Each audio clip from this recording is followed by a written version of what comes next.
we're back on the Nick and Joe Show at ThinkRadio.ca or your favorite podcast network, because we are on virtually all of them now.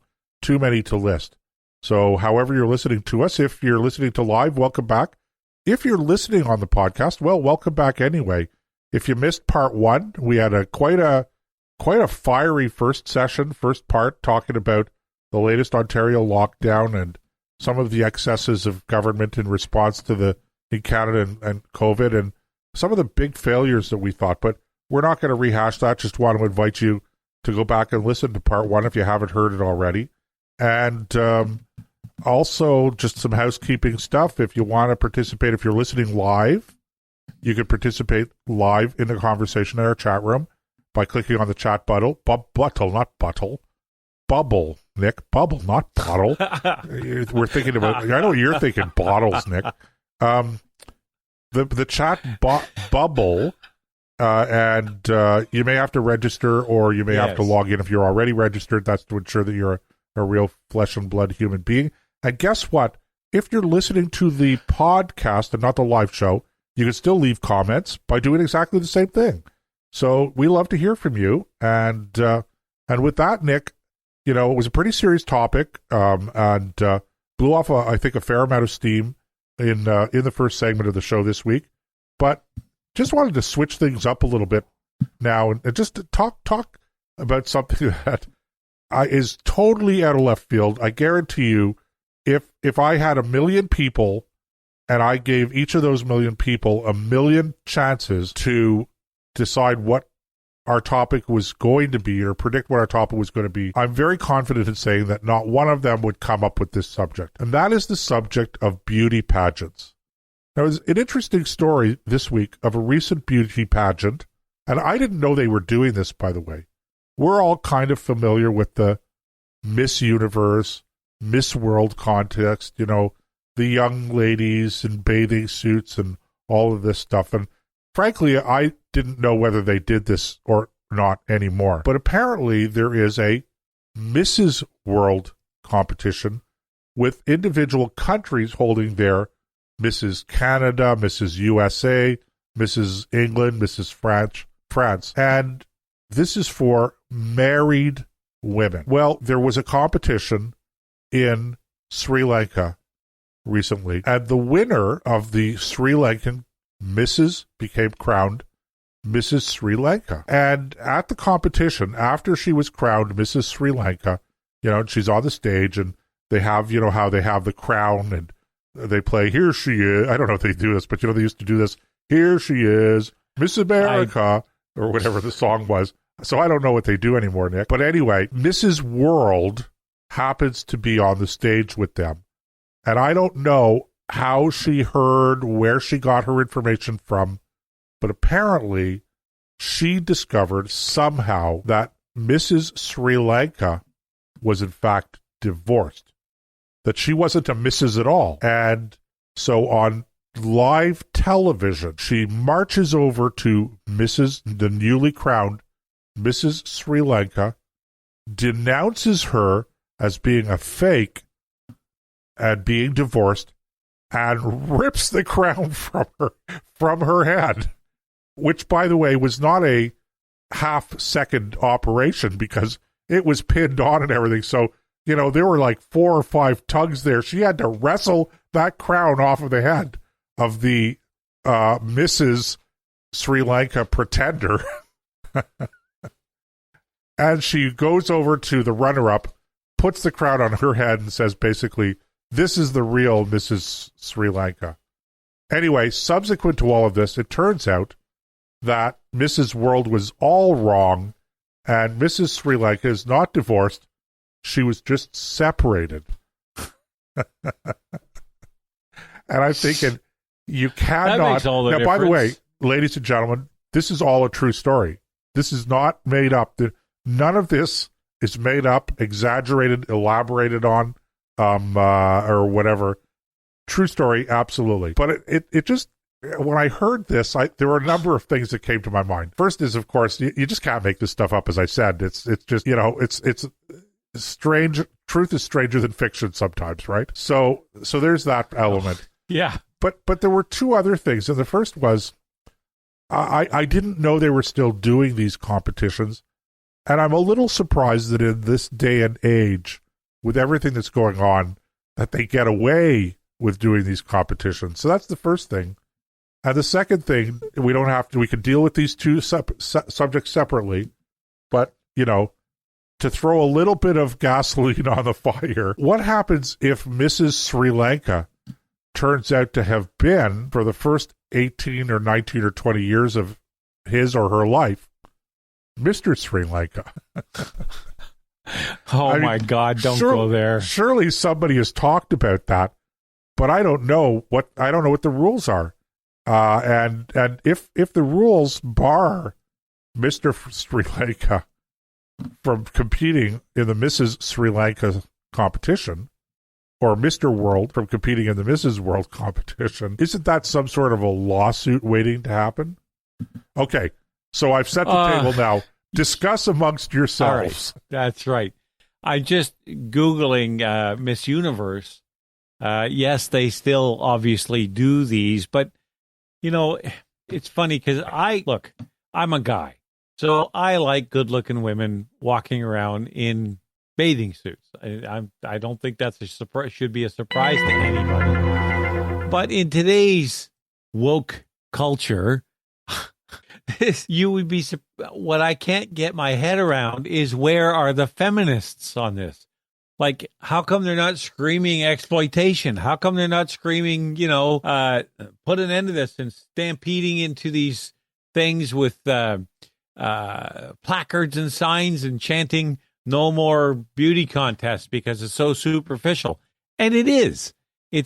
Look, they asked these, have you ever heard some of these girls answer some of these questions? Now, some of them are quite bright, but other ones, okay, they're there for their looks. That's what they're there for. And it really, from a strictly pragmatic point of view, it serves no viable function. It doesn't empower anybody. A lot of people say it's exploitative. I'm actually taking the what should be the feminist side in this, is that, it's one thing to go to the beach and wear a swimsuit, but it's quite another to parade around in a very small one in front of half the world's population, on international TV. And don't forget, this is Miss Malaysia, was it?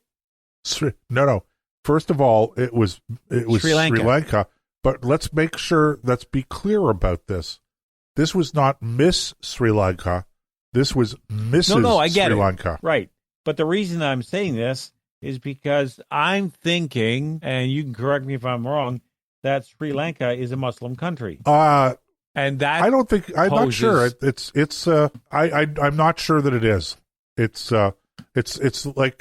It's very close to India, sort of like Ceylon, and that. It may be largely Buddhist. It might be Hindu, or it might be predominantly Muslim. I don't know, or a mix of those three. I know that Indonesia is. Indonesia is predominantly Muslim. That's correct. Muslim. So that's but what. Surely you're not suggesting, Nick, that Muslims can't have surely you're not suggesting that Muslims can't have a Mrs. Muslim Sri Lanka competition. They could, of course they could. But the point is, when I'm looking at the outfits these girls are wearing, Mrs. Sri Lanka, they're far more modest than anything you see with Miss Universe. And it made me think that maybe, let's see, Sri Lanka religion. Because, but Nick, setting everything aside, the Muslim faith is a much more modest one. Of course, but Nick, they're Mrs. So you probably have people competing in their 40s and their 50s, okay? And, how do I say this delicately? Okay, let me refer to myself, okay? I'm as are you, Nick. We're both pushing 60, and I'm not going to say I was like an Adonis in my 20s in a swimsuit, but I was probably better. I was probably better appealing back in my 20s than I am now. I'm looking at this and I'm thinking to myself, all right, Sri Lanka, different culture, that's for sure. Very much Indian influenced, absolutely. It turns out that the Muslim population is about 9.7%. It's predominantly Christian, 70%. So I guess my gut feeling about that was inaccurate, which isn't the first time. There's something when I look at the images that have come out, something inherently different is the best way to put it. And when you look at, I can't get my head around why we still do this. I mean, on the one hand, it's a big industry to get to compete for Miss Universe or Miss Canada or Miss Sri Lanka, Mrs. Sri Lanka. The girls start, they're kind of like hockey players in Canada. They start off the moment they can put skates on, and their whole life is built around getting to that particular level. And you see it tears it. In this case, I think it's far more damaging than any sport would be because, first of all, you don't know how much a 4-year-old cares about this kind of stuff. And as they go on, with a focus on physical appearance over substance of character, there's going to be some complications from that. So I just don't understand why our feminist friends aren't jumping up and down, screaming and hollering over this. There's this huge sound of crickets in the background in protest when you guys like you and I have to start asking these questions. The feminists have tuned it out, and I don't know why. Well, this is an interesting topic. It's sort of, digressing a little bit from what we were talking about, but you raise a few very interesting points, Nick, and it causes me to wonder what is the future or even the present of the feminist movement in a woke quote unquote culture that really has taken what were originally, to a degree, sensible demands for cultural reform that demanded that women be more accepted as men's equals, and I know feminism was so much more than that, so much more variety than that in terms of thinking and ideology and goals.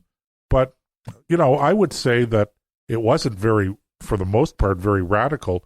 But now what you have is a feminism that has mutated, and younger people now having taken it over and turned it into something, it's mutated isn't even probably the right word to use. It's metastasized. It's completely been taken over by quote unquote woke culture that has radicalized it beyond, not just beyond recognition, but beyond anything even really meaningful. And you see this not just with the feminist movement, but with all kinds of things, the anti-racist movement, the civil rights movement. Nothing wrong with the civil rights movement, but it's been taken over by this radical, I don't want to call it left-wing or right-wing, because I think that really does an injustice to what it is. I think it confuses the matter. To me, we've never seen so powerful, such an anti-intellectual movement out there, and it begs the question. I think, what is the future of feminism, and what is the future of some of these other movements that really brought people's attention, the public's attention, to problems in society that were maybe not being well attended to or not well thought of? I think it's a great question. I don't know where the feminists are on this. Could it I'm be? not sure they know. Well, I'm not. It's a great question. I'm not sure they know either. Yeah. That is a very good point. Well, all of this, and the reason I mention this is because if you remember back during the Afghan conflict or war, there was a very horrific event where in